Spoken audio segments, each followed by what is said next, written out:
Welcome to Live with the League. I'm Emily Kalashewski, Assistant Director of Member Experience and Learning here. And we have got a lot of great updates for you today. We'll be covering our recent Capitol Conference and a conference at the National League of Cities, some election bill updates, and of course, everyone's favorite topic, housing. If you're watching live, feel free to drop your questions in the chat or Q&A box. We'll get to those as we can throughout the show. We are going to jump right in. I'm joined today by our state and federal affairs team, John, Jen, Dave. Let's start with housing, Jen. This continues to be a major issue for communities across Michigan. There's a lot of movement, a lot of discussion. What are the latest developments we should be paying attention to, and how is the league engaging on this issue right now, uh, as part of the My Home program and sort of beyond that? Yeah, thanks, Emily. So we have been spending a lot of times meeting with legislators, both in the House and the Senate, one, to make sure they're aware of the bills that are out there, the preemption bills, the 9 bill package, plus make sure they're aware of the My Home bills that we support. And so there hasn't been any further committees. We do not anticipate the House Government Operations Committee to even be meeting. Legislative spring break started today for the House, so they're off for the next 3 weeks, off as in not having session. And so there won't be any committees either. We're hearing if or when committee, earliest be end of April. But we are, again, meet with a lot of legislators. Not a lot has changed from what we've been previously been sharing. The bills are sitting there, the preemption bills, the My Home program bills are sitting there. We're also meeting with legislators because right now is budget season, and letting them know that the 160 million My Home program, what that is, 0.2% of the state budget. And that if we really want to be serious about helping the housing crisis, then there's got to be some resources to actually help fill that gap between what it costs to build and what somebody can afford to either purchase or rent that housing for. Uh, you know, Mixed bag. We got legislators who definitely don't agree with the preemption, might agree with some other things, lots of questions. And that's what we're trying to do. And we want our members to do as well, is be that resource for your legislators, be able to explain to them if the bills were introduced or passed tomorrow, what actually would that do in your community? What good planning and zoning work you've just probably recently updated would it undo, and what other kind of issues would it cause around infrastructure, and things that those bills don't take into consideration at all. So right now, not a ton of updates on those preemption bills and the movement there. Although the My Home program bills have been introduced as well. Yep. John, I'm curious if you have anything to add in terms of any conversations that you've had. Obviously, this was a big topic at CapCon. And so what are we hearing from our members, and what were we hearing when we were all together just a couple weeks ago? Yeah, not a surprise. I have something to add. But no, where I will start is just building upon what Jen was talking about. It is legislative spring break for the House for the next 3 weeks, and the Senate starts, next week, and they'll be off for two. That is the worst time for us to go quiet. But it's really probably the best time for us to be active, right? Legislators will be in district, they have an opportunity to hear from you. But more importantly, actions from our communities are going to be really key. And what I mean by that, I know we have had several members now begin to adopt resolutions in opposition to the preemption package. Some have decided to pen their own letter and have all the members of council sign on to that. Those are all things that if you oppose this, you should absolutely be doing. So there's a big difference between sort of one, voicing your opinion and maybe telling your legislator quietly behind the scene. And then there's a whole nother aspect of doing that publicly and taking a stand against that. And then if you do that, I would encourage you to, post that publicly. Ask your residents to get involved and oppose it if they want to maintain their voice in this process. Post it to your Facebook page and tag your legislator and let them know that you did these types of things. Tag us as an organization so we can continue to amplify that. We need to show that this issue is not just going to go away while they kind of spend the next 3 weeks on break and then hope they can come back when things are quiet. Now's the perfect time for us to sort of re-engage and ramp up that conversation, both with legislators and with your residents. So I would encourage you to do that. Um, as it relates to CapCon, I think the reception that we had, at least at the legislative breakfast, in terms of those legislators that came in, was great. Um, Happy to see so many of them there. Happy that, from a member standpoint, we could, make that connection and allow you to have those conversations, whether it be on housing or other topics impacting your communities. But anytime that you can get over half the legislature to show up to an event, even if it's just for a few minutes, it makes you feel as if, you're doing the right things. People want to engage with you. And most importantly, they trust you and your membership and the opinion that they have on any topic that it may be. Jen, can you go ahead and remind us what those bill numbers are for the nine bill preemption package? Yeah, so the nine bills in the preemption package are 5529 through 5532, and then 5581 through 5585. And we have a blog with the bill numbers in it too. We can drop into the chat. And then the bill numbers, just as important for the My Home program, are 5660 and 5661. And, just to circle back on what John was saying about legislative breakfast, we heard a mix of comments coming back from legislators. And I can tell you that anyone that tells you this is a done deal or that it's dead with 100% confidence isn't really paying attention because Yeah. this is a moving target from day to day. And that's why we need to continue those conversations and not let this kind of get lost in the shuffle and continue to engage with those legislators about this topic because we can't just be quiet about it and then have it pop up in lame duck and everybody say, well, nobody said anything about it. So I think there was a question too about working on the package and just what we might do to get along, to go along. Those bills that are going to specifically prescribe a one number for a dwelling size or for a lot size, there's no compromising on those bills. Those bills should not be engaged on, and those bills should not move forward.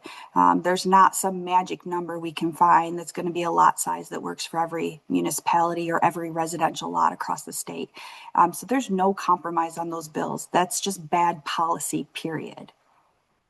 Yeah, and I think what you said, Jen, is a great point. Like you said, we've got some comments that have been coming in and questions to us about folks who met with their legislators at the legislative breakfast and were told that this was essentially a done deal and it has bipartisan support and it will pass. And that left this member who commented here feeling like no matter what he said, it wouldn't make much of a difference. And so I think that context is really important, that it would be easy if you hear that from someone or you hear that generally to just sit back and say, well, there's not much we can do. But what we are saying is there is still things for us to do. We can still advocate here. And we can't take just that word as the truth. And we have to keep our the pedal to the metal here, even on spring break. Still talking about this issue, how it would impact us, how it would impact our communities, because that's the only way we can make sure that our voices are heard. And it isn't something that comes up in lame duck, and they didn't hear from any of us. Um, Well, and Emily, I'm going to add to that, right? yeah, Only in the sense that, you know, there's a difference, and there probably should be, between what we do as lobbyists and what our members do to help support our advocacy.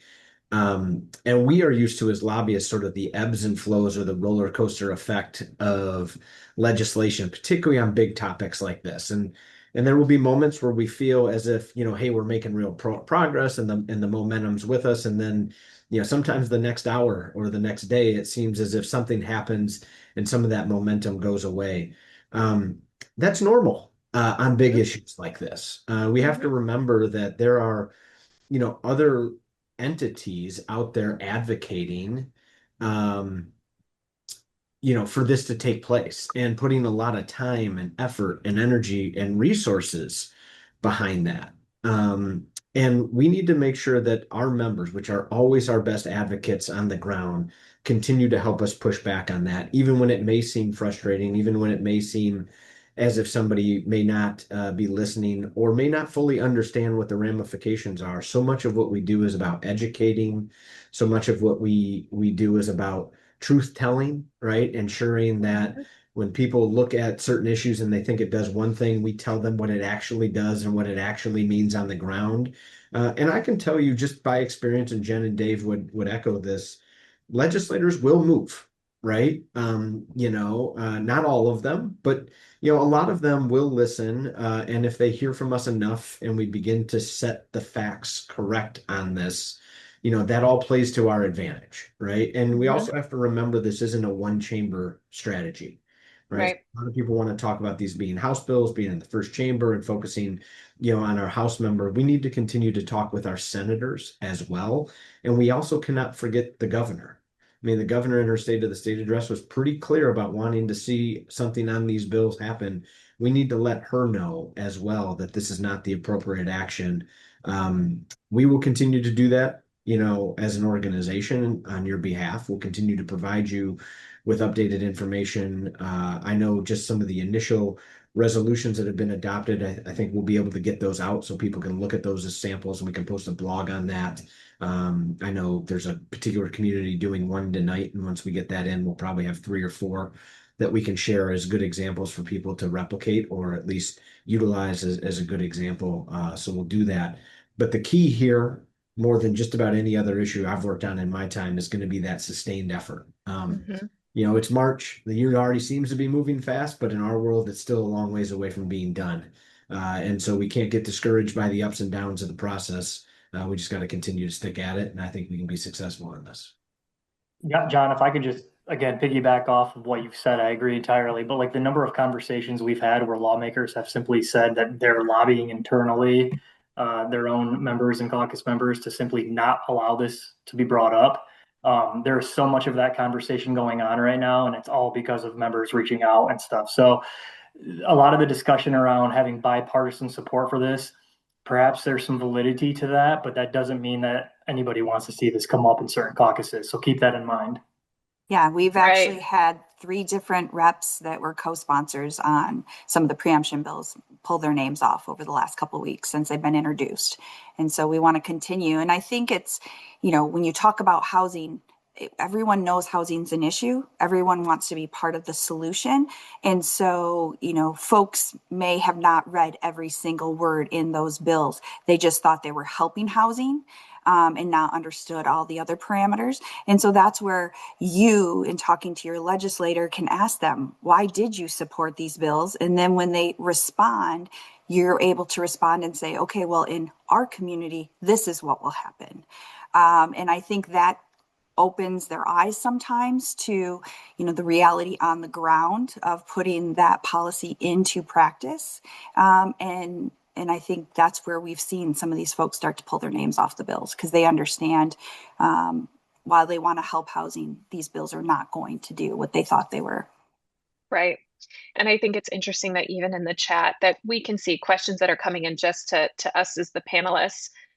We can see, I mentioned earlier a member saying that they spoke with their representative who said this is going to pass. There's not a lot you can do. And there's another member who's commented that said, my legislator said these are never going to make it out of committee. So I do think, we're hearing from people sort of privately in this chat that it is still up in the air, and we do have a duty to make our voices heard. And we want to make sure that there is no question that we oppose this, that you oppose this, and the only way you can do that is by being consistent on that messaging, by getting out there, by making sure your legislator has no doubt in their mind where you stand on this issue in particular. So we're going to keep it up. All right. So we talked about being on spring break for 3 weeks. Dave, I'm going to turn to you just to talk a little bit about where we're at in the legislative calendar, because we are in, sort of budget season. We talked about it a little bit at CapCon, but can you give us just a really quick refresher on where we're at in terms of the legislative season, budget, all of that?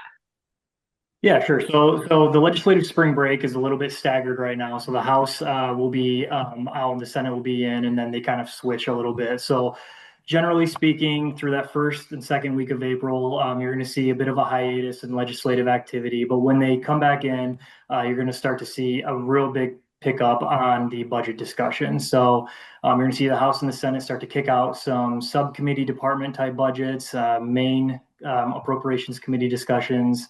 And then sometime in May, you'll likely see those chambers flip budgets and zero them out and start to have that conversation all over again. So ideally, they're looking at a July 1 passage date. That's what the statutory requires. But they actually don't have to have it passed until October 1st because there's no real teeth in the statute. But I think because it is an election year, you're going to see a real big push to try and meet that July 1 deadline because folks really want to get back into their districts and knock on those doors. All right. Well, let's shift for a moment into CapCon. We mentioned it happened a couple weeks ago. I'm sure a lot of you were there. I'm seeing a lot of you in the chat that I saw at the event then. But it's always such an important moment for us, catching up with members, connecting with legislators, coming together on important issues. So I'd love to hear from each of you. Maybe I'll start with John. What stood out to you this year? And if members are joining us today that weren't there, what do we want to make sure that they know? Yeah, well, it was I would say it was an interesting CapCon, not in a bad way, but for the first time, at least in my time here, we took advantage of it being a election year with a ton of gubernatorial candidates on the ballot. If you really just think about some of the past cycles, particularly the last gubernatorial cycle, we had an incumbent, current Governor Whitmer on the ballot, and really only a couple of challengers to her in the primary.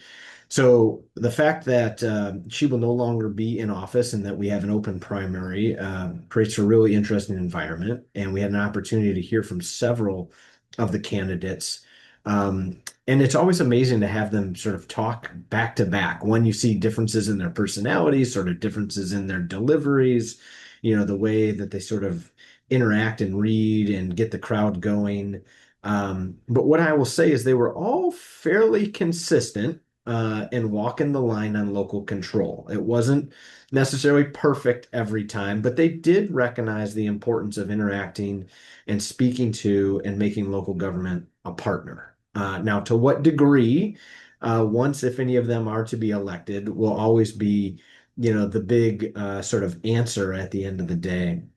But it was good to hear them recognize the importance of it, recognize us as partners, but really just to hear from them more than anything else and have the ability to have them take the stage at our event and really showcase what they're talking about for the state of Michigan, I think is an important message to hear. We're going to have to work with whoever it is, at the end of the day, but at the same time, building those relationships as early as possible becomes very important. Beyond that, I think our breakouts went really well. But as always, for me as an individual, just being around and seeing our members, when we're in the middle of these intense sort of advocacy efforts is always energizing. I love it. Great conversation and look forward to just continuing to be a part of that process. Dave, what about you? Anything to add? I know you were the lead on some of our lobbying sessions. What would you say are some of your main takeaways? Yeah, so the gubernatorial general session was interesting for me. I got a little bit of a different perspective because while Yeah. all of our members and folks were out there in the stage watching them, I was actually in the back hallway, like teeing them up on deck. And so it was an interesting experience to me to have like 6 gubernatorial candidates kind of coming up one by one. And, you Yeah. think this will play well with your membership? And I'm like, hey, man, I'm neutral. So that was kind of fun, to be honest with you. But no, the breakout sessions were great. I did the Lobby 2.0 one, and really just the number of new members that we had there was really awesome to interface with. Just seeing newly elected local officials, kind of young, kind of fresh into their endeavor, come up and have a conversation with me about what the MML is about and wanting to be more involved it was a really cool experience. Yeah. Jen, anything to add? I mean, it is always great to come together with our members, but yeah, it was interesting having some of those kind of side conversations walking, I walked a couple of candidates back to that back hallway where Dave and the other folks were using as the landing spot. And so, yeah, all of them asking. if they thought or how it would go. And, I think they were all on their points or on their messaging. So I don't think anybody really, went off of from what they're already talking about out there on the campaign trail necessarily. So it was interesting to hear, there was nothing that we really gave them except here you get the stage for this long and go at it. So, um, Yeah. but all in all, I'm going to give Dave props on the lobbying session that I was supposed to do with him. But I ran to meet with a senator on the housing stuff. So, but yeah, it's always good. It's reinvigorating, when we see that energy from our members and get to be around it. And then, I think you're going to mention in a minute that spilled over for John and I into the next week when we were in DC and got to see folks Yeah. interacting at that national level. Yeah. Well, let's get right into that because you and John had quite a couple of weeks of activity. You had our conference, of course, CapCon in Lansing, and then you turned right around the next week and went to DC for the National League of Cities Congressional City Conference. Talk to us a little bit about what was the focus of that conference, what you did with members there, and any key takeaways. Yeah, so I mean, there's a lot going on with housing at the national level. So there was definitely a lot of talk around housing. It's I always enjoy, and I think, Dave and John would agree with this. I always enjoy seeing our counterparts from other state leagues and hearing about, what is at the top of the list. And it's housing, it's preemption, it's property tax reform. I mean, there's a lot of the same, at least issue themes going throughout the states. And so that's always a good thing. And then, touching base with our Michigan delegation while we're there and being able to have our members be able to sit down and talk to, their congressional representation on what's going back on in district, what's happening at the state level and how that is going to play with what's going on at the federal level. So being able to talk about the 21st century road to housing bill, and then the other legislation that's been coming out and how they're all going into conference now and they're going to make the sausage. We'll see what comes out on the other end. But yeah, housing is such a huge topic. Yeah. But yeah, it's always good. And getting, I think our members, we had some this time that they were the first time they've been in DC, the first time they've met with their delegate. And so that is always eye-opening and exciting experience. I get every time I'm in DC. It's like it's the first time that I'm going on a Yeah. field trip there. So I love the city. I love to interact with our members there. And it's nice to actually hear from our congressional folks. You can tell when they are tuned in on some of the Hmm. things happening back home. Yeah. Well, speaking of that housing piece, I know you mentioned that was a big topic at NLC. Dan, our CEO, actually moderated a session there on housing policy in cities across the US. I know he plugged the My Home program proposal. The panel was broadcast live on C-SPAN, so we'll go ahead and drop the link to that in the chat in case any of our members want to take a peek at that conversation. I'll drop that in. So, John, just speaking of that and sort of rolling off of Jen's comments, anything to add there? And you're on mute. I did that on purpose. Honestly, it was pretty amazing to watch. I mean, they got a room of 12, 13, 1,400 people, and Dan is a lead of our state league, but really respected by his colleagues across the country, gets to sit up there and talk about this and, put the QR code for the My Home program up there so others from across the country can see it, emulate it. And that was great to see. But the best part was when I tapped Jen on the shoulder and I said, "Hey, remember your email's on that." And so, all of a sudden it's Jen up there that's got to respond to anybody from across the country that takes notice of it. But so as serious as that is out there, we get to have some light moments as well. And it is a great town. It's great to see our members out there. But probably most importantly, not only is our stuff front and center, but you look at somebody like Congresswoman Kristen McDonald-Rivet, who has introduced what's called the Basics Act, which basically allows flexible funding to get directly into local coffers for infrastructure like roads and bridges, things like that. Tim Morales from the city of Saginaw has been super engaged with her on that, but it's also bipartisan. So as much as we talk about the partisan aspects of DC, that panel, when she was on stage as well, as part of a general session, it really talked about the bipartisan efforts that are going on within that town and within those different caucuses to make real progress on issues for local governments across the state. And then the final thing that I will say, which is why we believe we are fully on the right page and in the right direction with the way we're approaching housing organizationally, is that when Jen mentioned the 21st Century Road to Housing Act, no preemption of local units of government. Actually, it's very much like our program here, where it incentivizes changes to zoning and then unlocks access to resources within programs.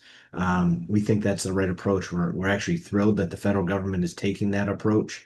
We fully support that piece of legislation. We look forward to its completion.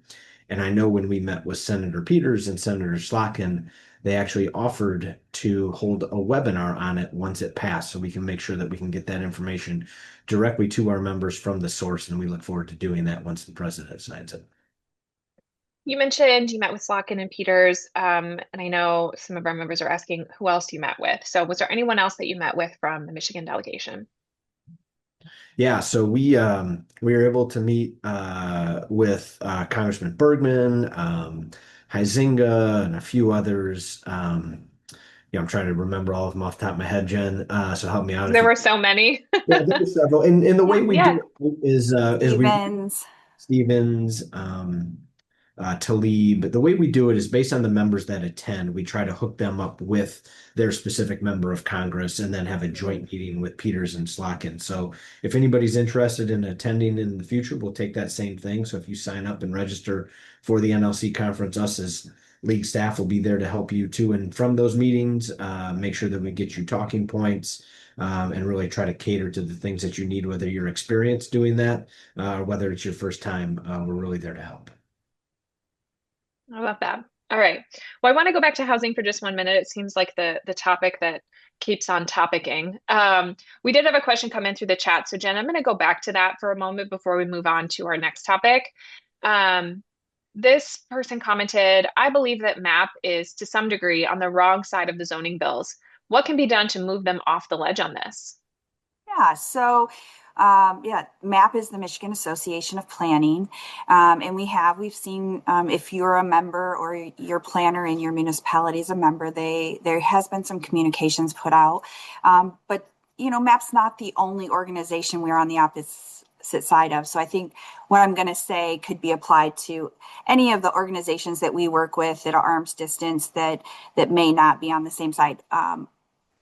I think if your planner is a member of MAP and you have issues with this, talking to MAP's leadership and expressing the issues you have.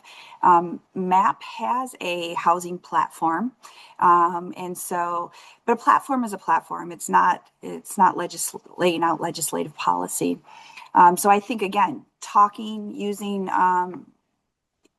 your planner. You're a member of that organization. If you disagree with it, you have to voice that just like our members do to us if they feel like we are on the wrong side of a piece of legislation. I'd say the one thing that's difficult is when you put information out there that you support something, but you want to see changes, you've already lost a little bit of that negotiating ability because you've said you supported something. So we would love to see MAP work with us on the My Home program.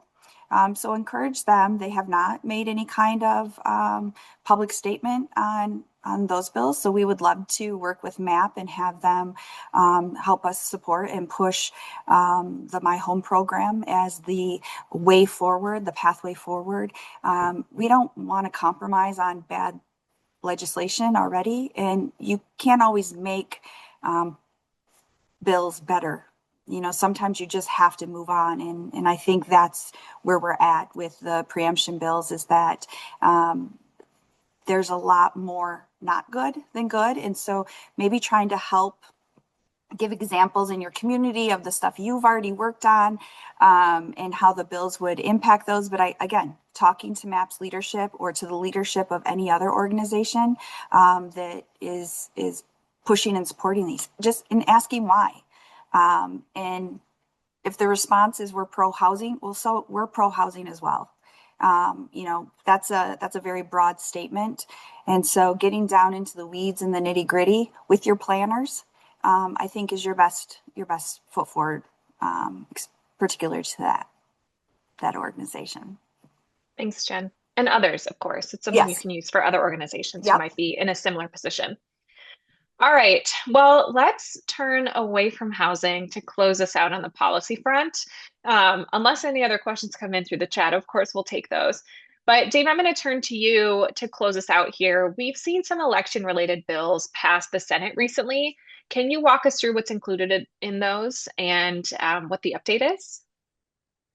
Yeah, so these bills will be the primary election date bills, 691 to 698.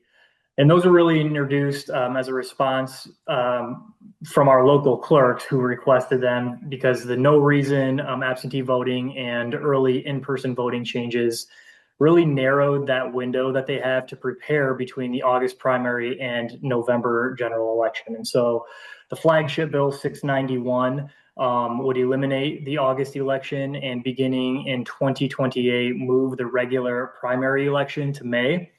And then it would also make the February presidential primary date, that is currently every 4 years, it would make that a regular election date. So there's a lot of bipartisan support. It came out of the Senate 29-4. That's pretty rare these days. So again, a lot of bipartisan support there.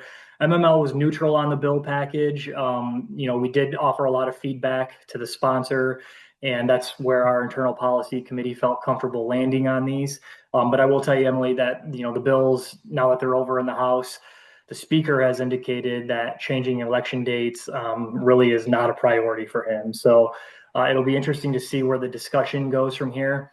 Speaker Pro Tem Rochelle Smith, who is also the chair of the House Elections Committee, she actually has sponsored a bill package similar to these on her own, though she does not support the February date changes. But there is quite a bit of bipartisan support over on the House side too. So really, it's just a matter of whether or not the speaker is willing to entertain this conversation over there going forward. So that's something to stay tuned on. And then I will also mention different to that because we've had quite a few members reach out to us. There was also a couple of bills that came out of the House recently, 4583 and 4584, dealing with requiring that all millages only go on November ballots. That came out of the House 5650, so along party lines. And I can tell you, like, I'm cautious to say anything is ever dead until, the very last day of session is up. But I've had several conversations on the Senate side, including with the chair of the Senate Elections Committee. And as far as they're concerned, there's no interest in taking those bills forward. So for any members who've been tracking that, that is the latest on those bills.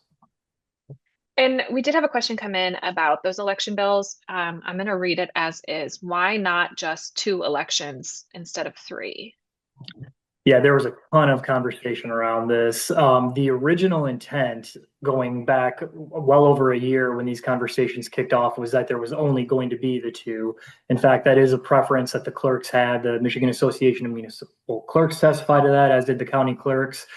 That was a big point of contention with the school community. So they were adamant that they had that 3rd election, and the bills really did not have the political legs to move forward without that 3rd election.